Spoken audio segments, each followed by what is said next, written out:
El ciclo del ácido cítrico es una pieza central en la respiración celular. Su función consiste en contraer electrones de alta energía a partir de combustibles carbonados. Aquí el piruvato, que es producido por la glucólisis, puede tener muchos destinos. Este proceso se lleva a cabo dentro de la mitocondria y, como el acetilcoenzima A es su materia prima, en una serie de reacciones recolecta gran parte de la energía de sus enlaces en forma de moléculas de NAD, FAD y ATP. Este consta de dos partes, en una se oxidan los átomos de carbono y en la otra se oxida el oxalacetato. En la primera etapa, el acetil-CoA se une con una molécula de 4 carbonos, que es el oxalacetato, y libera el grupo CoA a la vez que forma una molécula de 6 carbonos llamado citrato. La enzima que cataliza este paso es el isocitrato deshidrogenasa, que es un importante regulador de la velocidad del ciclo. En esta oxidación se genera el primer transportador de electrones con un elevado potencial de transferencia del ciclo, que es el NAT. En el segundo paso, el citrato se convierte en su isómero isocitrato. En realidad, este es un proceso de 2 pasos en el que primero se retira una molécula de agua que luego se vuelve a añadir. En el paso 3 llegamos ahora a la primera de las 4 reacciones de oxidación-reducción del ciclo. Aquí el isocitrato se oxida y libera una molécula de dióxido de carbono, con lo que queda una molécula de 5 carbonos, que es el acetoglutarato. A la conversión de isocitrato en acetoglutarato le sigue una segunda reacción de descarboxilación oxidativa que extrae CO2 del acetoglutarato para formar el inestable compuesto de succinil-CoA. La enzima que cataliza este paso es el complejo acetoglutarato deshidrogenasa, que también es importante en la regulación del ciclo. En la segunda etapa del ciclo del ácido cítrico consiste en la regeneración del material de partida, que es el oxalacetato. Esta reacción es el único paso del ciclo que produce directamente un compuesto con un elevado potencial de transferencia de fosforilos. En el quinto paso, la CoA de la succinil-CoA se sustituye con un grupo fosfato que luego es transferido al ADP para obtener ATP. En algunas células se utiliza GDP en lugar de ADP, con lo que se obtiene GTP como producto. La molécula de 4 carbonos se llama succinato. En el sexto paso se oxida el succinato y se forma otra molécula de 4 carbonos llamada fumarato. Esto está catalizado por la succinato deshidrogenasa.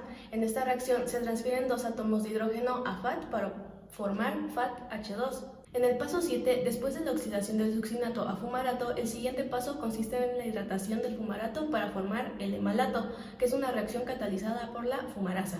En el último paso del ciclo, se regenera el oxalacetato, que es el compuesto inicial de 4 carbonos, mediante la oxidación del malato. Esta reacción está catalizada por la malato deshidrogenasa, y de nuevo el aceptor de hidrógeno es el NAT. La cadena respiratoria es el conjunto de proteínas transportadoras de electrones en la membrana interna mitocondrial, con grupos prostéticos capaces de aceptar y donar 1 o 2 electrones. Cada componente de la cadena puede aceptar electrones del transportador precedente y transferirlos al siguiente en una secuencia específica hasta llegar al oxígeno y reducirlo a agua. Durante la respiración celular, una molécula de glucosa se degrada poco a poco en dióxido de carbono y agua. Al mismo tiempo, se produce directamente un poco de ATP en las reacciones que transforman a la glucosa. No obstante, más tarde se produce mucho más ATP en un proceso llamado fosforilación oxidativa. La fosforilación oxidativa es impulsada por el movimiento de electrones a través de la cadena de transporte de electrones, una serie de proteínas incrustadas en la membrana interna de la mitocondria. Estos electrones provienen originalmente de la glucosa y se trasladan a la cadena de transporte de electrones con ayuda de los acarreadores de electrones NAD+ y FAD, que se convierten en NADH y FADH2 cuando adquieren esos electrones.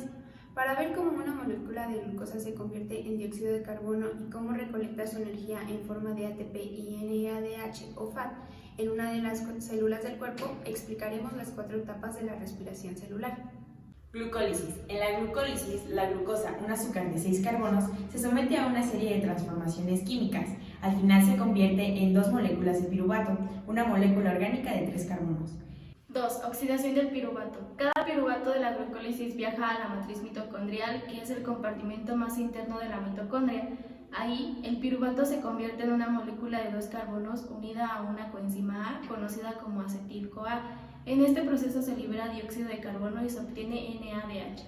Ciclo del ácido cítrico. El acetil-CoA obtenido en el paso anterior se combina en una molécula de 4 carbonos y atraviesa un ciclo de reacciones para finalmente regenerar la molécula inicial de 4 carbonos.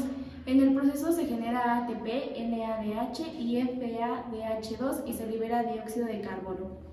Fosforilación oxidativa. El NADH y el FADH2 producidos en pasos anteriores depositan sus electrones en la cadena de transporte de electrones y regresan a sus formas vacías, es decir, NAD+ y FAD. El movimiento de los electrones por la cadena libera energía que se utiliza para bombear protones fuera de la matriz y formar un gradiente. Los protones fluyen de regreso hacia la matriz a través de una enzima llamada ATP sintasa para generar ATP al final de la cadena de transporte. La fosforilación es uno de los principales partícipes en los mecanismos de regulación de proteínas.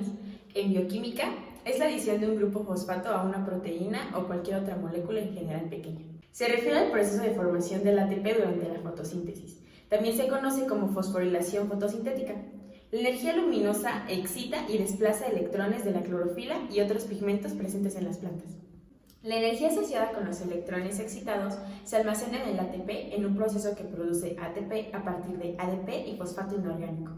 Por lo tanto, la fosforilación es el proceso por el cual el adenosindifosfato ADP se debe unir de nuevo a un grupo fosfato mediante los llamados procesos de fosforilación, es decir, se debe recargar de energía.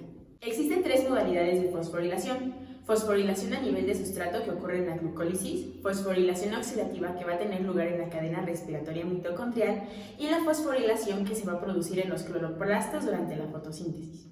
La fosforilación a nivel de sustrato es un sistema usado por ciertas bacterias quemerganótrofas. El sustrato orgánico, que es el donador de electrones, es oxidado por una coenzima, de manera que se origina un intermediario no fosforilado con una gran energía de hidrólisis.